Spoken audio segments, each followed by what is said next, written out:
kelihatan kayak super menarik, meyakinkan, dan juga kalau menurut aku sih di akhir yang penting banget sih kalian kayak ada wrap up-nya gitu sih, kayak conclusion-nya gitu, supaya orang tuh walaupun kayak misalnya di tengah-tengah agak close gitu, dia tuh kayak di akhir tetap oh ini idenya gitu sih menurut aku.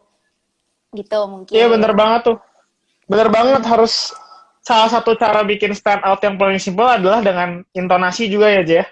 Yang Iya, intonasinya yang bener. meyakinkan, jangan lemes. Kayak misalnya kalau misalnya di awal aja udah lemes, nggak kayak yang semangat gitu ya, orang juga mungkin Mm-mm. males ya sih buat Hmm, dengerin sisanya walaupun idenya sebagus apapun ya. bener. Nah, oke. Ini mungkin ada pertanyaan lagi top dari Dina, tapi mirip sih ya tadi ya kayak gimana caranya nge-hook gitu ya.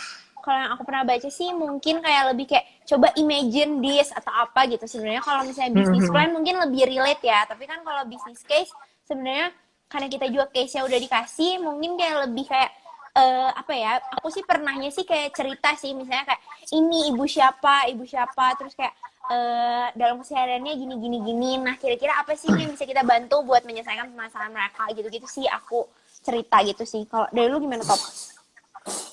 Iya sih. Itu yang storytelling berarti aja. Ya gue setuju sih. Kalau misalnya ada waktu, misal udah punya presentasinya oke gitu ya. Nah, ada tambahan waktu nih misal buat bikin yang kayak tadi Jejo itu loh, yang kayak storytelling. Itu kan sebenarnya buat ngehook. Nah, itu sebenarnya bagus banget gitu. Karena biar di awal nih si penontonnya ya, di dalam kasus ini dewan juri ya, bener-bener kayak bisa engage banget sama presentasi yang kita mau bawa ya, gitu sih. Bener banget. Oke.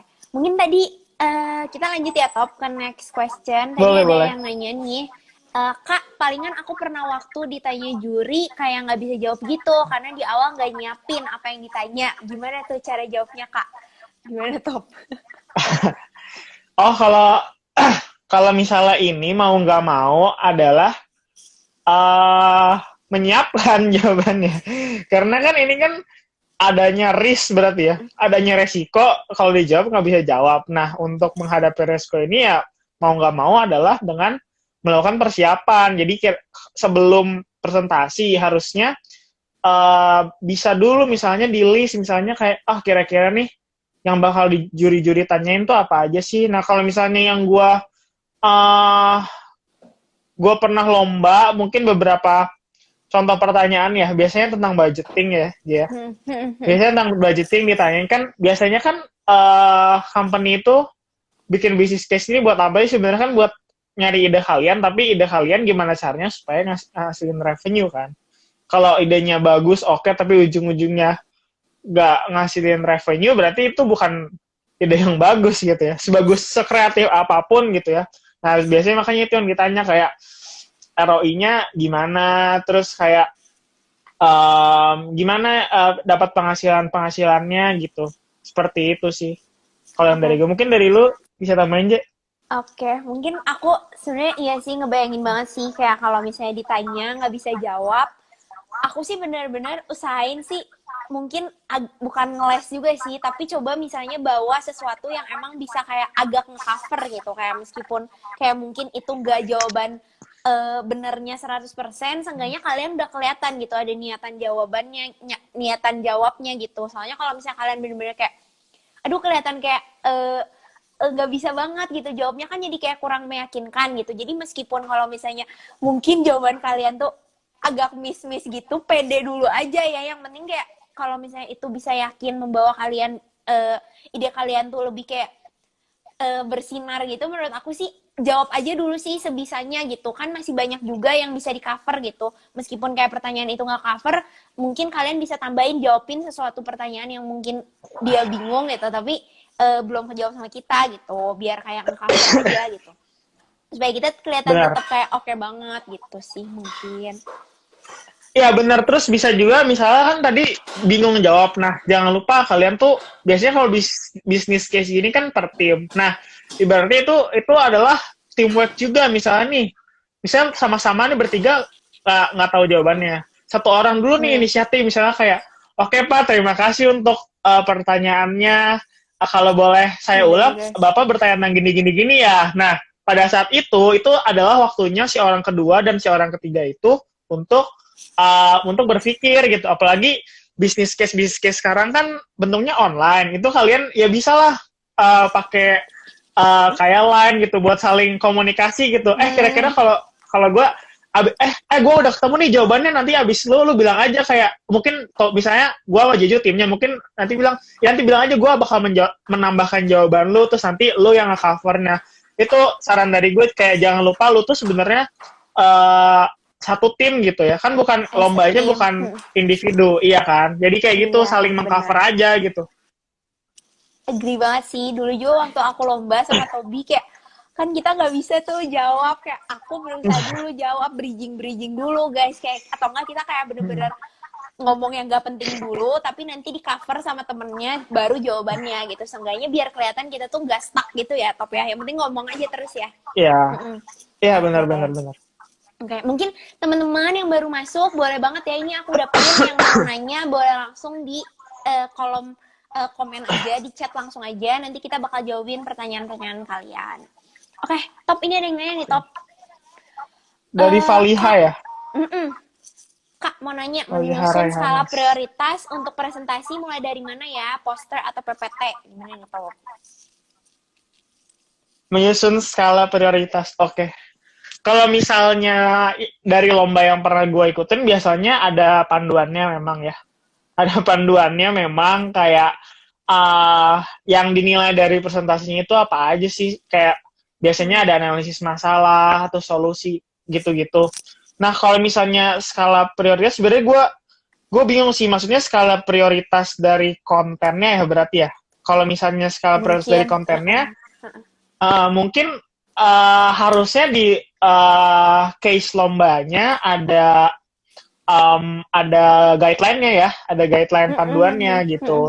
Tapi mungkin kalau misalnya dari tips dari gue sendiri, kalau skala prioritas yang gue suka temuin adalah orang-orang suka ibaratnya meremehkan analisis masalah gitu. Jadi kayak oke, dia udah punya solusinya banyak banget, idenya banyak banget.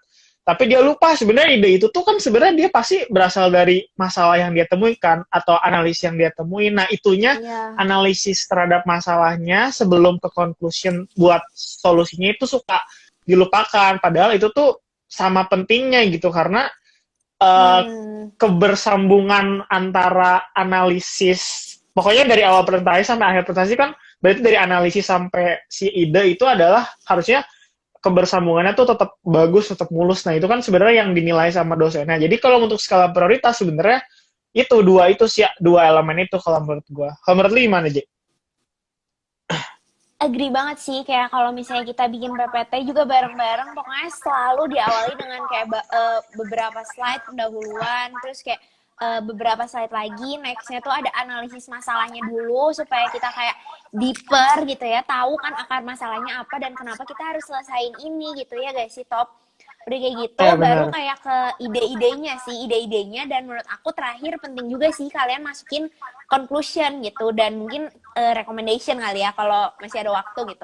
Soalnya kadang kalau misalnya presentasi kan 10 menit lama, kadang orang juga kan nggak fokus ya, terus jadi kayak menurut aku penting banget sih di wrap up gitu di akhir gitu, supaya ya dapatlah key message-nya gitu. Itu sih mungkin. Iya, benar banget. Oke, ini banyak nih pertanyaan lagi, Top. Oke, ini. Bagaimana, boleh gue bacain ya? Bagaimana cara agar menjawab pada saat sesi Q&A tepat waktu, Kak? Karena kan waktunya juga terbatas.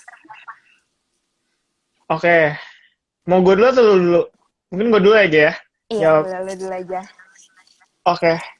Kalau misalnya cara untuk tepat waktu, sebenarnya kalau misalnya lu udah tahu jawabannya karena tadi nih, misalnya yang tadi lu udah prepare banget, gue udah kayak ngelis nih, kira-kira juri bakal nanya apa. Nah, jawab sekompak mungkin, sesingkat tapi jelas gitu. Merujuk kepada si pertanyaannya, jangan sampai pertanyaannya cuman sampai A, tapi lu ngejelasin juga B, C, D, E, ya itu kan sebenarnya jurinya nggak nanya gitu kan. Nah itu kalau misalnya lu udah tahu banget jawabannya, tapi masalahnya adalah nggak selamanya kita langsung tahu jawabannya. Nah itu tadi sebenarnya udah kita bahas tuh. Itu cara untuk mengulur waktu agar kita punya waktu berpikir gitu kan. Jadi ya kayak tadi yang udah dijelasin juga sama gue sama Jejo ya, bisa kayak teamwork tadi, yang satu agak kayak mulai ngejelasin agak kelantur dikit, misal ngelantur dikit, tapi nanti si temennya ini udah nyiapin misal yang jawaban yang udah langsung menusuk ke apa yang ditanyain kayak gitu. Kayak gitu sih kalau dari gue. Mungkin kalau aku sih, kalau gimana buat tepat waktu ya, aku biasanya kalau misalnya pribadi sih, tapi jadi kalau misalnya udah start timer, aku biasanya pasang timer juga sih di handphone aku gitu, supaya aku juga bisa ngabarin gitu kalau misalnya aku udah temen aku udah berapa detik lagi atau akunya berapa detik lagi, supaya yang penting tuh ya tersampaikan gitu maksudnya. Soalnya kan percuma gitu kalau misalnya kita berusaha jawab tapi abis waktu kan akhirnya nggak kesampaian juga. Jadi menurut aku mungkin bisa sih, kalian kan biasanya kayak presentasi kan lewat laptop, nyalain aja handphone kalian gitu di stopwatch gitu. Kalau menurut aku sih gitu. Dan setahu aku sih kemarin ini kalau dari lomba yang pernah aku lakuin, kayak biasanya ada LO-nya ya, kayak ngasih tahu gitu kayak 1 menit lagi atau gimana kan. Jadi kita kan bisa kayak ya lebih sadar diri gitu ya buat jawabnya gitu sih. Gitu Iya, mungkin. iya. Terus mungkin satu tip lagi, pahami sih ya. Pahami pertanyaannya dulu dengan baik, cermati dulu, baru dijawab. Jadi Yes. take time to listen. Betul. Oh iya bener sih, pastiin banget ya Top. Takutnya jurinya tuh nanyanya kita terlalu excited cepet-cepet jawab, Iya. ternyata jawabnya tuh gak sesuai gitu. Itu sayang banget sih. Kalian jadi harus bener-bener ngerti banget. Aduh maaf ya. Ada yang ngerti banget gitu, kayak jurinya mau apa gitu. Gitu. Aduh maaf berisik guys. Oke, ini Top ada yang nanya nih. Ini gue bacain ya. Oke, boleh. Oke. Halo Kak, cara menarik perhatian juri agar mau merhatiin, khususnya di tengah-tengah presentasi biar nggak boring, gimana Kak? Dan bagaimana agar, itu sesi Q&A udah dijawab, itu gimana Top biar ngehook tengah-tengah presentasi? Oh, ini sebenarnya keahliannya si Jennifer banget nih, guys. Jadi, kalau dia sangat suka dengan visualisasi gitu. Nah, sebenarnya itu cara yang bagus sih.